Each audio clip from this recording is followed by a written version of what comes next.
Olá, então agora vamos falar sobre pressão arterial ou pressão sanguínea. E vamos começar aqui com o que acontece com a pressão arterial sanguínea durante o exercício aeróbio ou aeróbico.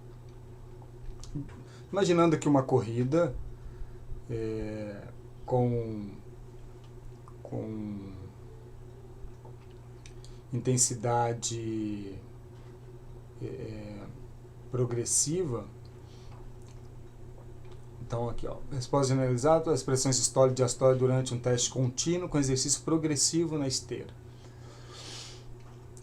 Então vamos ver o que se espera de um exercício aeróbio em que a intensidade vai aumentando progressivamente, mas obviamente te preservando, havendo uma progressão que é lenta do aeróbio para o anaeróbio, né?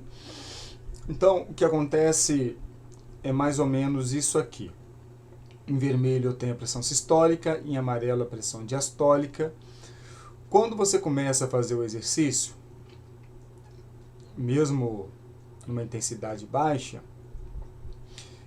essa pressão ela sobe rapidinho. Veja que ela dá um pulo aqui de 120 para 140 e pouco. Claro que isso aqui são valores médios, né? Isso vai variar muito para cada pessoa, mas o comportamento aqui, esse aumento mais acentuado no início e depois uma diminuição nessa inclinação com treinamentos, acontece possivelmente com todo mundo, tá? Uma inclinação mais acelerada, mais elevada, e então nos primeiros minutos isso acontece, talvez segundos. Também há, às vezes, a situação que a pressão já aumenta até antes do exercício, só de saber que vai fazer exercício, né? Que isso também pode acontecer, mas vamos imaginar só no exercício aqui. A pressão aumenta, depois dessa progressão, desse aumento rápido, bem inclinado, a pressão continua subindo à medida que você aumenta a intensidade, mas a inclinação agora já não é tão elevada, né? Há uma diminuição dessa inclinação, em vez dela ser desse jeito, e se fosse desse jeito, perceba que a gente arrebentaria rapidamente o sistema vascular antes de conseguir fazer um exercício com uma duração razoável. Então, quando chega um determinado momento, há uma diminuição, uma desaceleração dessa inclinação, portanto a inclinação fica mais leve. Isso para a sistólica. Para a diastólica praticamente não muda, às vezes até cai um pouquinho ou fica reto. Bom, a questão é por que isso acontece? Por que a pressão aumenta, a sistólica aumenta mais no início e depois a inclinação dá uma diminuída? Vamos entender isso. Vamos primeiro entender o que é pressão arterial. Pressão, imaginando um tubo rígido, é fluxo vezes resistência.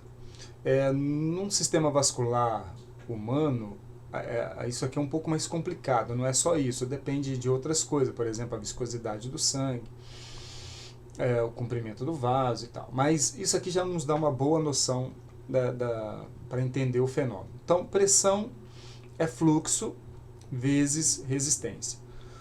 Fluxo para a gente é débito cardíaco. Né? Débito cardíaco é a quantidade de sangue que eu ejeto num tempo, num minuto. Né? Um minuto usado como referência.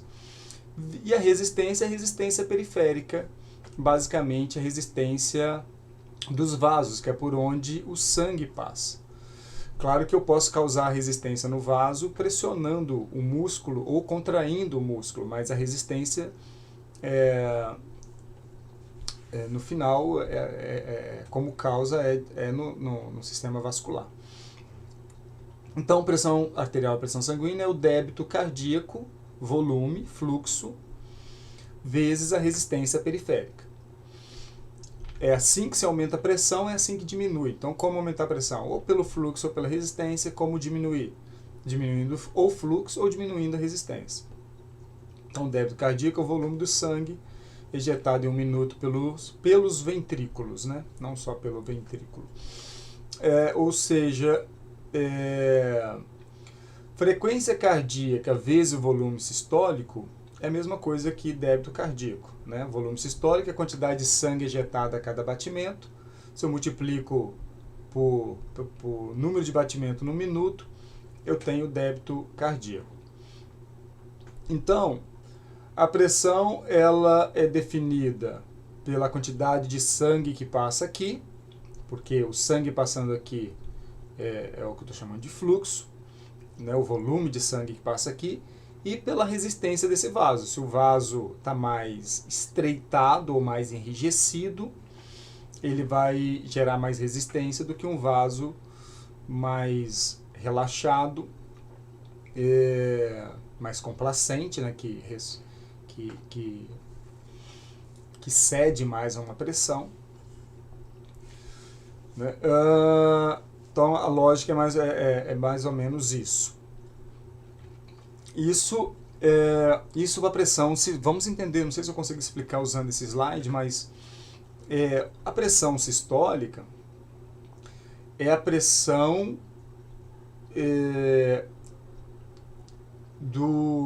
que a gente encontra aqui durante a fase de sístole, ou seja, o coração.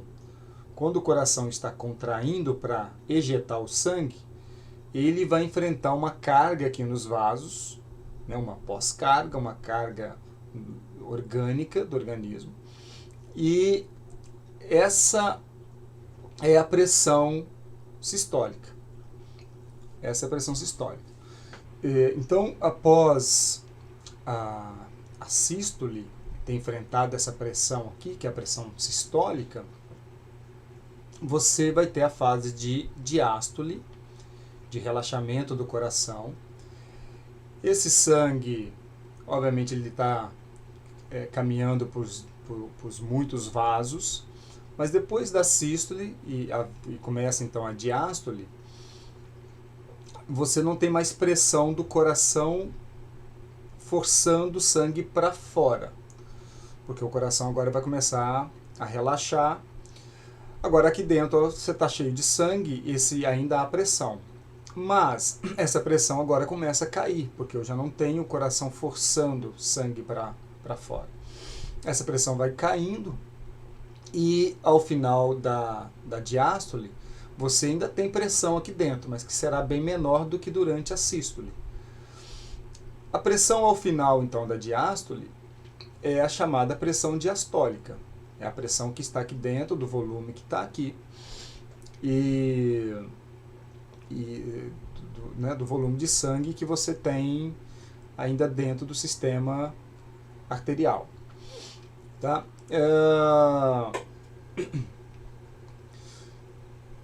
Então, continuando. Se pressão é fluxo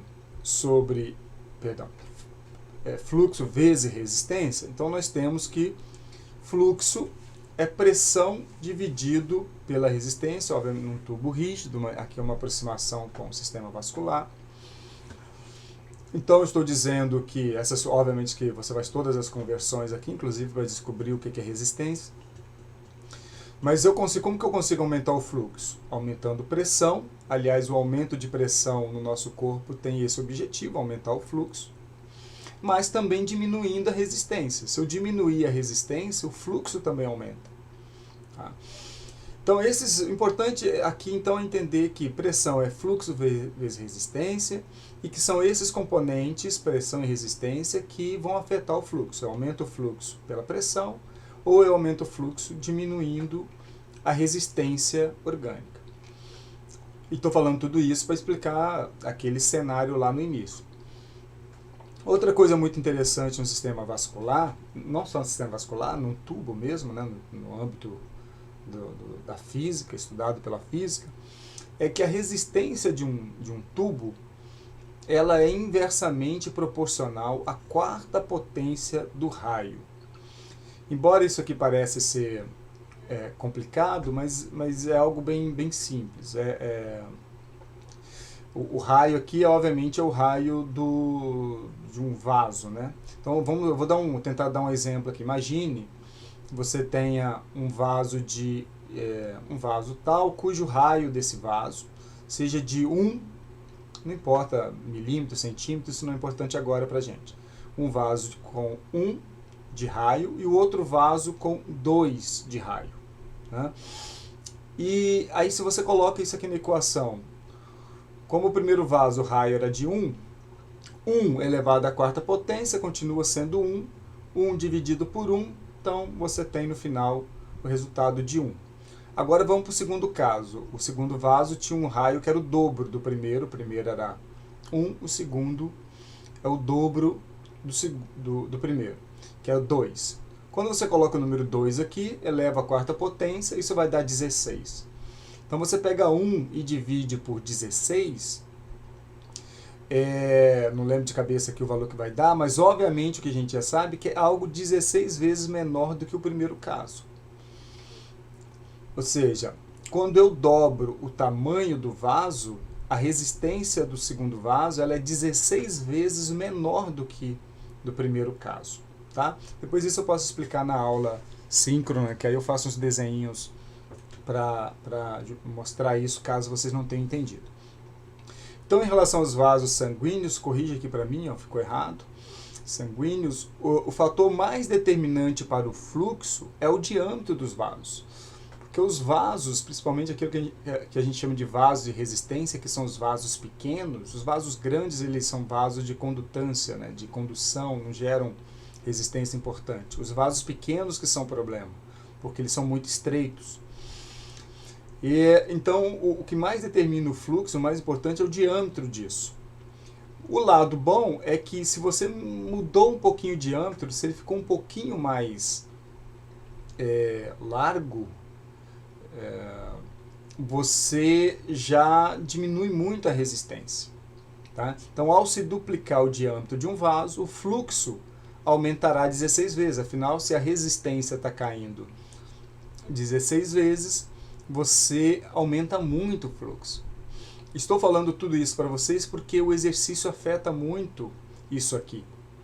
O exercício físico, ele consegue, tanto por mecanismos central e periférico, causar vasodilatação nesses vasos de resistência. Portanto, o vaso ele fica com um diâmetro maior, mais complacente, e o fluxo fica muito maior, só mexendo um pouquinho nesse conjunto de vasos periféricos. No âmbito fisiológico, o fluxo é influenciado por outros fatores, a equação é diferente, eu estou dizendo aqui atrás que o fluxo é pressão sobre resistência, isso num tubo rígido. Fisiologicamente a coisa é um pouco mais complicada, mas eu não vou entrar nesses detalhes todos não, porque a minha ideia é que a gente entenda o mecanismo, não necessariamente entender mais essa questão do que é pressão, do que a precisão exatamente disso. Aqui a gente está falando da questão do âmbito de precisão da informação. Então vamos voltar à figura. Por que a resposta é assim? Bom, a resposta é assim pelo seguinte. Quando você começa a fazer o exercício físico, o seu débito cardíaco vai aumentar, porque você aumenta a frequência cardíaca, eu já disse isso na aula anterior. O débito cardíaco aumenta e a resistência ainda não mudou, ela continua igual antes, né? Então você tem uma resistência X. Mas à medida que você vai fazendo exercício, a resistência periférica vai diminuindo, porque os vasos, você organicamente vai tendo vasodilatação e a resistência vai caindo. E é por causa dessa queda na resistência vascular periférica que a pressão não continua subindo enlouquecidamente. Se os vasos não se a gente não conseguisse ter relaxamento, vasodilatação nesses vasos de resistência, a pressão ia continuar subindo muito rapidamente e o exercício ia ter que ser encerrado muito rápido. E uma coisa interessante é que no exercício físico o fluxo continua aumentando. Ou seja, se os vasos não dilatassem, a pressão ia aumentar muito rápido. Né? Muito rápido, porque você começa com um dado fluxo, mas vai aumentando. Tá? Então, essa inclinação maior no início é porque você tem aumento do débito cardíaco, mas a vasodilatação ainda não aconteceu.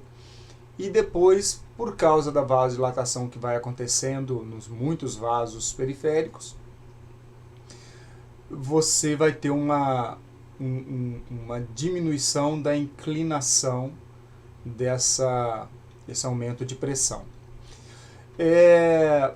Como no caso da pressão diastólica, como vocês viram que a pressão diastólica é uma pressão ao final de uma diástole, ela não sofre grandes alterações, né? Porque não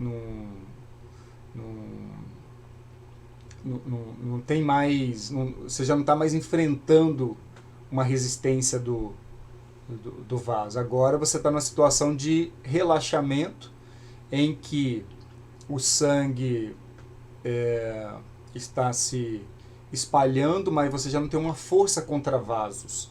Então você já não tem o problema da resistência. E aí a pressão diastólica não tende a mudar mesmo não, pode até mudar, diminuir um pouco por causa daquilo que se chama de desvio de fluxo sanguíneo, né? Mas a tendência é ficar ou reto ou diminuir muito pouco. A questão é a pressão sistólica. Agora vamos ver o que acontece durante o exercício de força. Quando eu trabalhava com a fisiologia, isso aqui eu explicava com muito mais calma, mas a gente não está com tanto tempo assim, infelizmente. Mas qualquer coisa na aula presencial síncrona eu abordo isso de novo.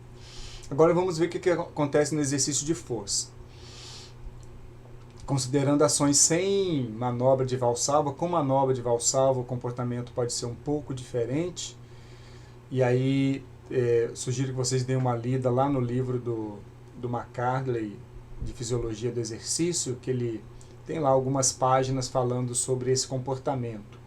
Tá? Então você tem algumas alterações hemodinâmicas que são um pouco diferentes. Agora vamos ver no exercício dinâmico, sem a manobra, né? Olha o que acontece com a pressão arterial. Isso aqui, deixa eu explicar primeiro o gráfico. Aqui é a primeira série, a segunda série, a terceira série de 10 repetições. E aqui é a pressão arterial. Isso no exercício do leg press. Com 10 repetições máxima, então indo até o máximo. O que vai acontecendo é o seguinte: a cada repetição que você faz, a pressão sobe, ó, como se fosse uma escada, né? Isso aqui é final da fase concêntrica, aqui na excêntrica. Concêntrica, excêntrica, concêntrica, excêntrica. E vai subindo, vai subindo, vai subindo. Cada repetição é como se fosse uma escada e a pressão vai subindo, ó. Veja que subiu muito, 200 e tantos. Aqui o intervalo. Segunda série, dependendo do tempo de descanso que você dá, aqui eu não lembro qual foi o tempo de descanso, mas veja que na segunda série aumentou mais ainda, ó, no final, né? Ó, a última repetição, a 10ª. E na terceira série, mais ainda, 300 milímetros de mercúrio, a depender de como está o sistema vascular da pessoa, pode ser bastante perigoso uma pressão dessa. Pode ser, por exemplo, causa de um acidente vascular. A diastólica também aumenta no formato de escadinha, como a gente vê aqui, e aumenta. Claro que a mais problemática para a gente é a sistólica pela magnitude do negócio, mas também se percebe que a diastólica acontece isso, né, esse aumento. E pode ser grande, como eu estou mostrando aqui. Tá? Por que no exercício de força a pressão só aumenta? E antes de eu falar disso, repare que se você fizer poucas repetições, e aí é um primeiro conselho que eu dou para vocês em treinamento de força, quando você tem pessoas com risco cardiovascular, pessoas com hipertensão, ou que você está receoso, porque há muita gente hipertensa que não sabe que é hipertensa, um percentual bastante grande. Uma coisa para evitar uma pressão muito elevada é você não fazer muitas repetições. Tá? Porque quanto mais repetições você vai fazendo, veja o formato aqui, é o formato de escadinha. Tá? O maior problema é o número de repetições. Por que o exercício de força, no exercício de força a pressão aumenta? A contração muscular causa compressão vascular e, causando compressão vascular, resistência periférica, diferente do aeróbio, que você tem vasodilatação em virtude de fatores periféricos e centrais. No nosso caso, no caso do exercício de força, você tem uma compressão o tempo todo do próprio músculo. A resistência aumenta, a pressão aumenta. No exercício de força, à medida que você vai fazendo repetições, o débito cardíaco também aumenta. Porque à medida que você vai fazendo mais repetições, a demanda orgânica e metabólica aumenta, você precisa aumentar o fluxo também. Então você tem dois fatores que aumentam a pressão arterial. Embora a resistência periférica é a mais importante. Então, isso aqui eu já antecipei, né? Em virtude dessa resistência vascular, essa compressão vascular, o retorno sanguíneo vai diminuir, porque tá difícil passar sangue, porque há muita resistência.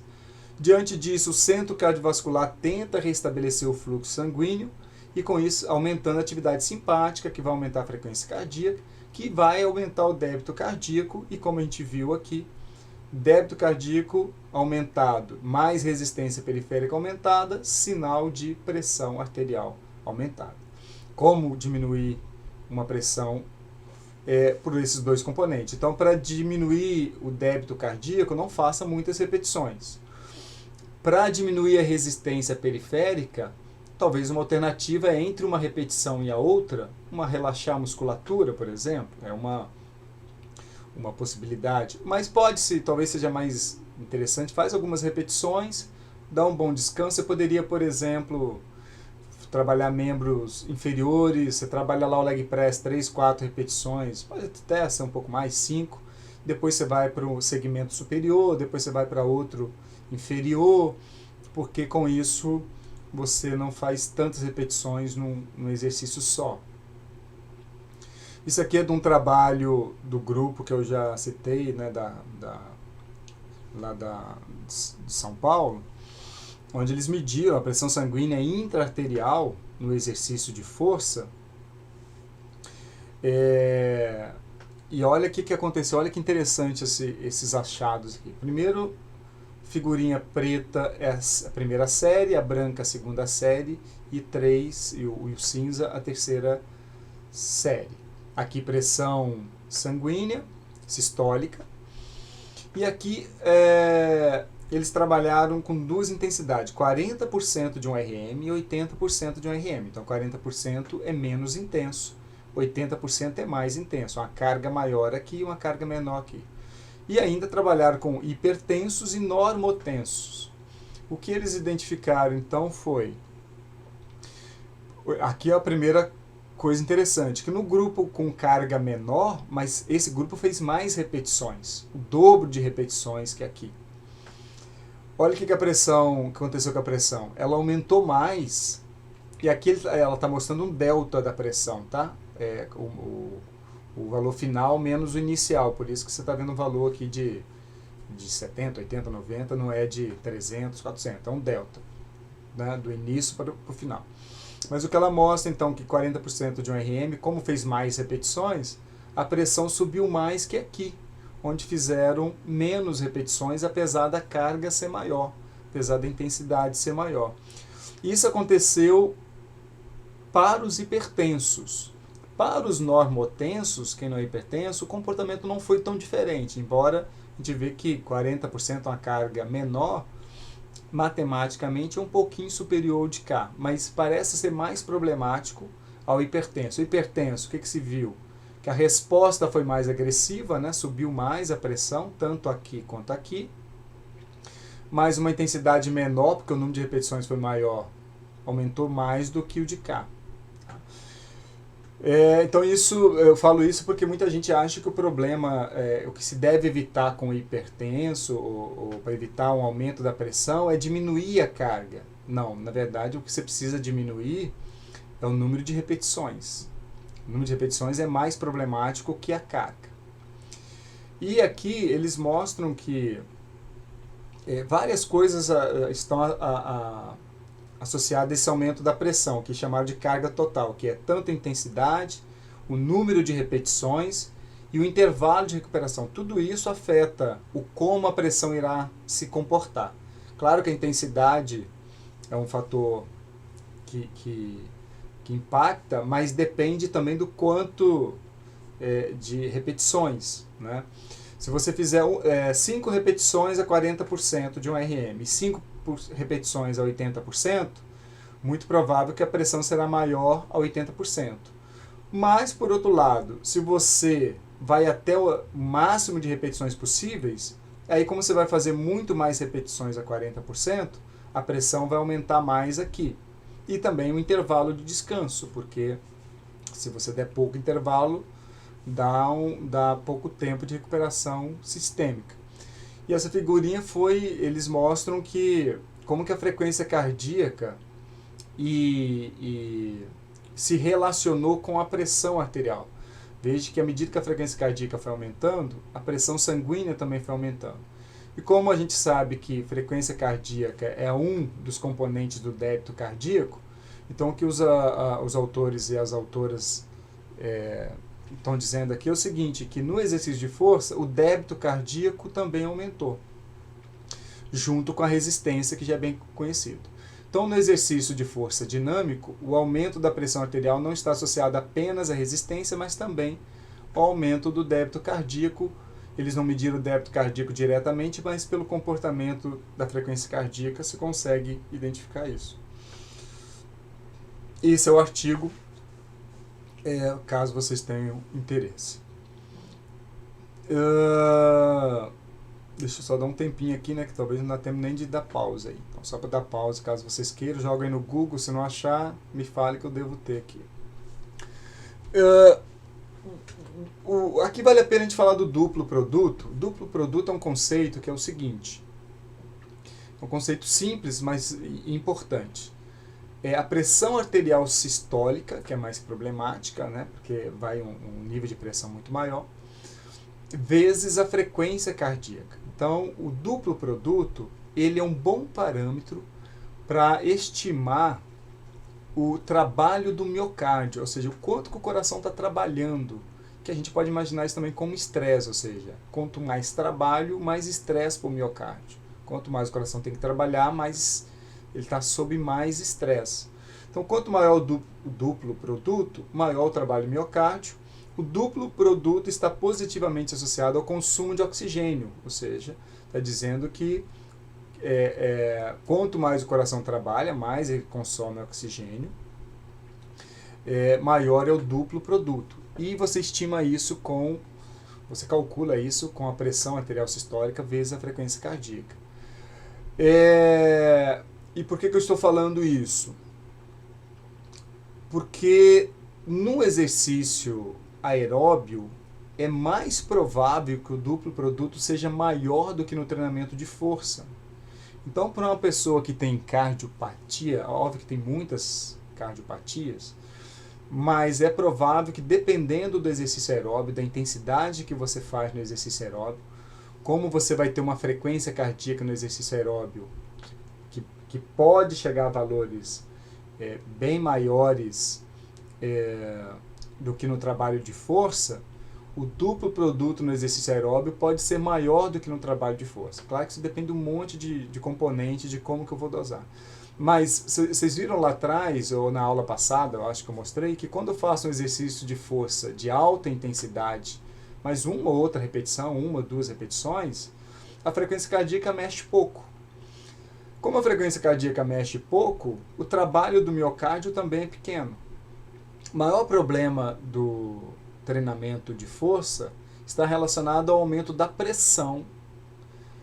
E um aumento da pressão é perigoso para vasos. Vasos fragilizados poderão se romper, né? A pressão, a hipertensão é o fator mais fortemente associado a acidente vascular cerebral.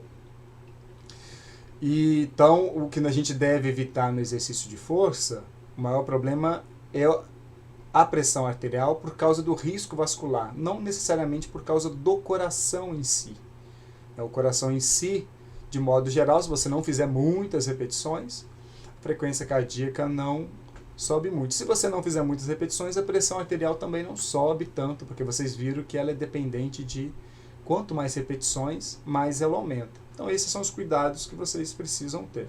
Esses aqui são os valores típicos de duplo produto, tá? Que é o marcador do trabalho do miocárdio. Há também uma resposta hipotensora aos exercícios físico aeróbio e de força. Após uma sessão de exercício de força,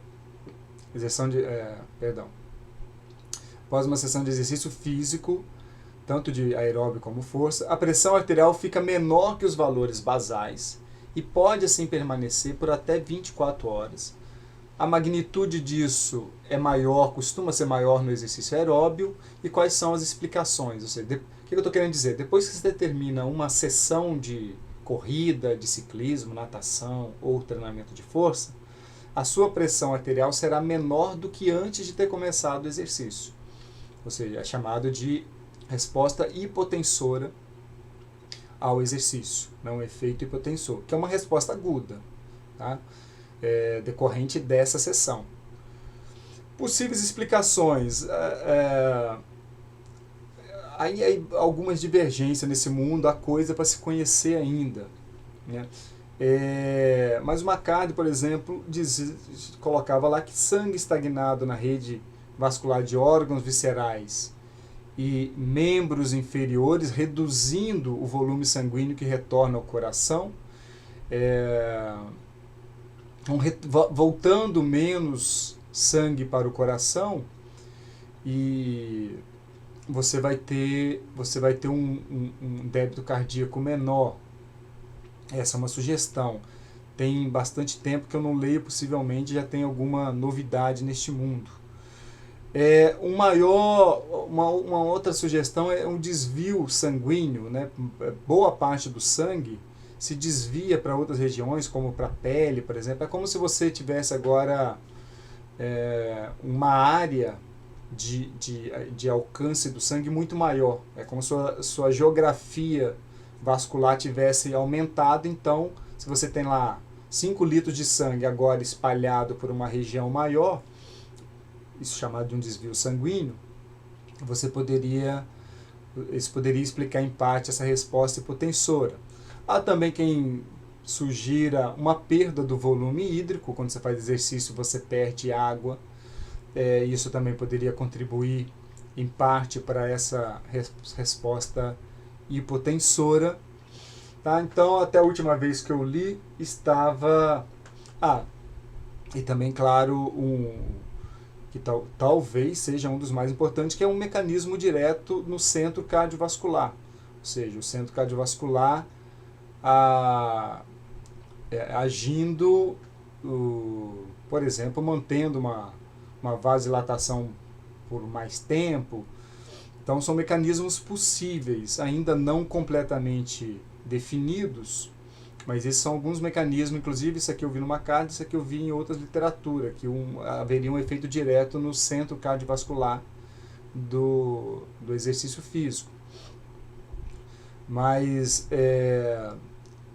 teria que dar uma atualizada para ver se mudou alguma coisa. A propósito, eu trabalhei com fisiologia do exercício dando essa disciplina por vários anos, né, aqui na UFES, mas já estou também agora há alguns anos sem trabalhar com ela. Eu acho que a última vez que eu trabalhei foi em 2016, estamos em 2020.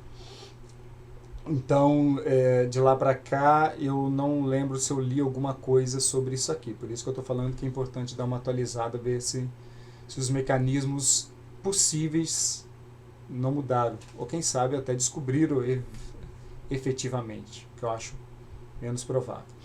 Vamos falar sobre adaptações crônicas agora da pressão arterial aos exercícios aeróbicos de força. Só reforçar uma coisa aqui atrás. Embora acho que eu já falei aqui, né, essa magnitude ela é maior no exercício aeróbio, mas também no exercício de força a gente tem visto essa resposta hipotensora. Agora vamos às adaptações crônicas. Vou fazer aqui uma rápida evolução histórica. Desde muito tempo atrás já se mostrava que o exercício físico, a maior parte dos estudos com exercício aeróbio, era capaz de reduzir a pressão, ó, tanto sistólica, diastólica e média. Aqui mostrando em percentual entre aproximadamente 4% e 6%. Né, isso no repouso. Então, resposta induzida pelo treinamento, resposta crônica. E aqui imaginando durante um exercício submáximo. Depois de um tempo de treinamento, para a mesma carga de esforço, você vai ter uma pressão menor. Então, se você estava correndo a, sei lá, 13 km por hora e você tinha lá uma pressão de 150 milímetros de mercúrio, depois de um tempo de treinamento, se você voltar a correr esse 13 km por hora, essa sua pressão já será menor, por causa de uma adaptação crônica.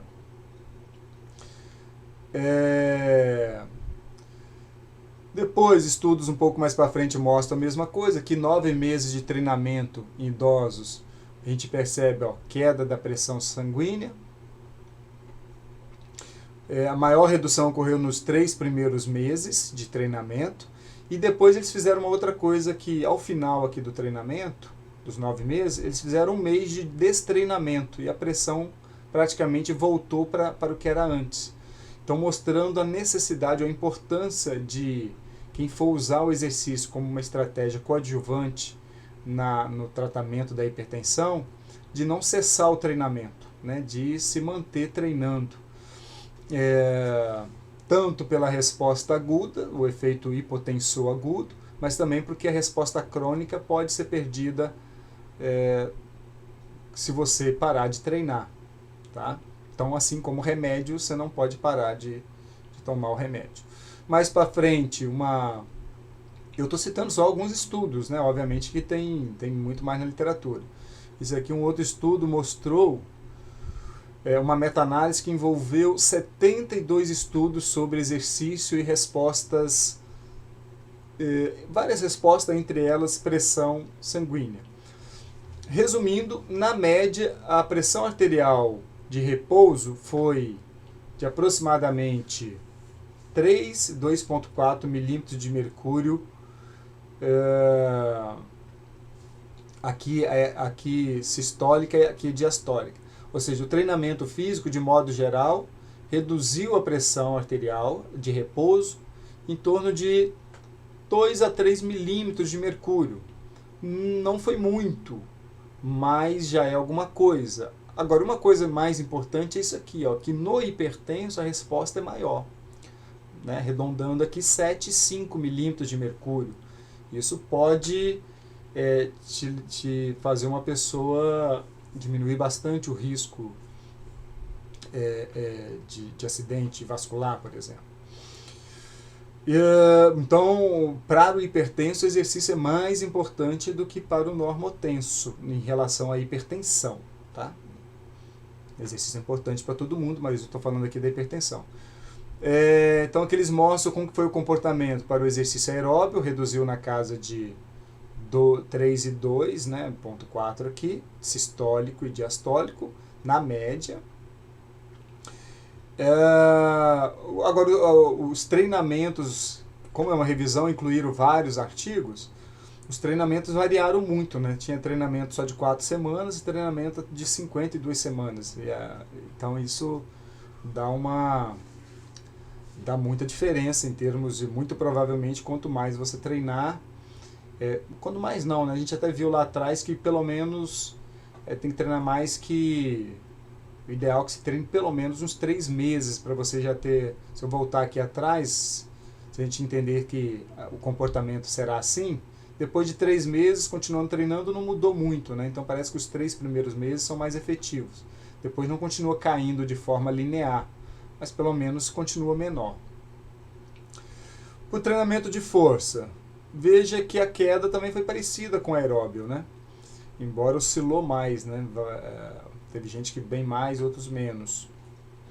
O treinamento também foi mais curto. Então, o que eu quero dizer com isso é que o treinamento de força também diminui a pressão sistólica e diastólica. De modo geral, os estudos mostram que o aeróbio é melhor, mas pode ser em parte porque há mais estudos com treinamento aeróbio do que com treinamento de força, que tem menos artigo, mas isso só o futuro vai dizer pra gente. De qualquer forma, os dois mostram isso. Isso aqui são outras respostas que para essa disciplina não vou falar.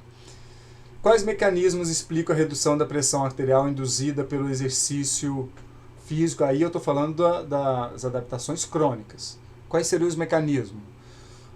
Balança autonômica, ou seja, uma mudança na relação entre sistema simpático e parasimpático, uma diminuição no simpático, um aumento da participação parasimpática.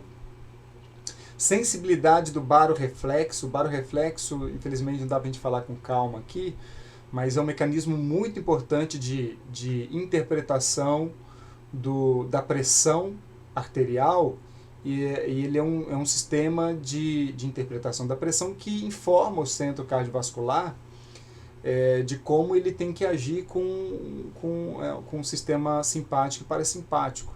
Então parece que a sensibilidade do baroreflexo melhora com o treinamento, e com isso ele percebe uma pressão arterial, ele vai entender uma pressão arterial perigosa quando essa pressão ainda é mais baixa. Então, no hipertenso, por exemplo, se percebe uma perda da sensibilidade do baroreflexo. Isso quer dizer o seguinte, que o baroreflexo, esse sensor de pressão, ele só começa a entender a pressão como perigosa num valor mais alto. Tá? Então, é isso que está querendo dizer, que o exercício dá uma melhorada na sensibilidade do baroreflexo. Distribuição sanguínea, já que você também tem uma melhor vascularização induzida pelo treinamento físico, treinamento crônico. Então a gente tem fatores locais na periferia, por exemplo, melhora de resposta, de produção, aumento na produção de fatores importantíssimos, como óxido nítrico. Então você tem aumento das enzimas que produzem óxido nítrico, elas aumentam, a atividade delas aumenta, você produz mais óxido nítrico, então você tem mais relaxamento vascular. Essas enzimas são chamadas de óxido nítrico sintase, mas eu estou citando só uma das coisas. Diminuição da resistência vascular, em parte por causa desses fatores locais, como o óxido nítrico, e também por uma diminuição da atividade simpática. Bom, agora eu vou falar sobre a morfologia cardíaca, que o treinamento faz, mas vou dar um descanso para vocês, e daqui a pouco eu continuo a gravação e vocês assistem, obviamente, no tempo que vocês quiserem. Tá? Faço aqui de novo a propaganda do livro. Para quem quiser, pode me mandar um e-mail que eu passo o livro para vocês. Até daqui a pouco.